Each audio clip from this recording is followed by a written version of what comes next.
double bit axe restoration. Stick around.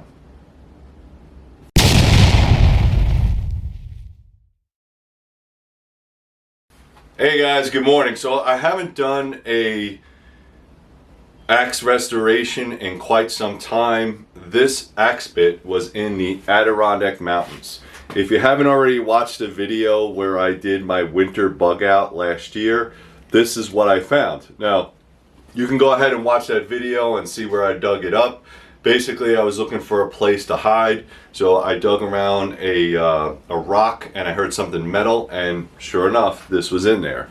Now, this thing has to be in there for at least 25 years. I'm not an expert in rust, but the Adirondack Mountains does get very cold. It gets very wet. The fact that there's this much steel still left on there is pretty impressive. I don't know if the restoration is going to go well because there is a lot of corrosion. All right, as you can see right here, there's corrosion. There's not even enough metal there. So what I'm going to try to do is fix it. I mean, make it an axe. Even if we don't use it, I'm still going to bring it up to the cabin and say, hey, listen, this was a piece of your property. This was a axe that I already repurposed. So the Craftsman, I don't know if you could see that. This was a Craftsman's hatchet. All right, it had a smaller handle, completely rotted away. The finish on here was terrible, and this was my grandfather's. And what I had done is I also took a lot of meat over here and kind of made it like more of a, I think they call it like a Viking or a Michigan bit type style axe. Just so you can put your hand on it if you need it. And I also added a very, very large handle. I think this is a 24-inch, maybe a little bit longer. I like that because it allows me a lot of reach to swing the axe, all right? So I didn't want a hatchet, I wanted an axe, and I took my grandfather when he passed away. I went through his stuff. This axe head was in there with a crusty old handle, and I fixed it up. So that's what we're going to try to do today. Now, I am not an expert in this, so I'm sure there's going to be a lot of mistakes that I made. I also added a nice little Kydex sheath with a shot cord on there so it doesn't fall, you don't get hurt. And I also added another lanyard, so if you need to hang it in a tree, you can find that. All right, so I am not an expert on restoration. I do work with steel. I'm a knife maker, so I want to see if I can really fix this axe up and do something nice for the property owners, since they let me use their property all the time. All right, so stick around.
right, guys, here it is. All right, I put a stain called Gunstock on it, so it's a little bit darker. I think I like the color, and I will put a little bit of linseed oil on there. Again, the head had to be shortened quite a bit because of the corrosion. It was out in the forest for a while. I did manage to keep a lot of the pitting. Again, you can use this out in the forest if you wanted to, but I think more likely it's going to be a wall hanger. And again, like I said, I made it for the homeowners because it came out of their forest. They let me go hunting up there and do all my cool videos, so it really works out. I like to give a little bit something back when I can. This is a lanyard where you're not supposed to put it through your wrist. Actually, you hang it up in a tree, and what that allows you to do is when you are looking for your axe in the forest, you can see it, as opposed to leaning it up against a tree and you lose your axe. All right, so ideally that's what this is for. I am going to put some type of leather tongue on there, or maybe a little bit of a hemp cord, just to be a little bit more nostalgic. And again, I think it came out really, really nice. So if you guys like videos like this, please comment down below if you've ever done one of these restorations before. If you want me to do some more, let me know that as well. What I need you to do is to like, subscribe, share. If you want to become a Patreon member, it only costs you $1 a month, and you get to watch videos like this before anybody else. Also, check out all the links I have down below. I have my Amazon store and all that good stuff that you can go check out. And check out my other channels, 3 River Survival, 3 River Blades, 3 River Books, and 3 River Kydex. All right, guys, so thank you very much, and as always, be safe.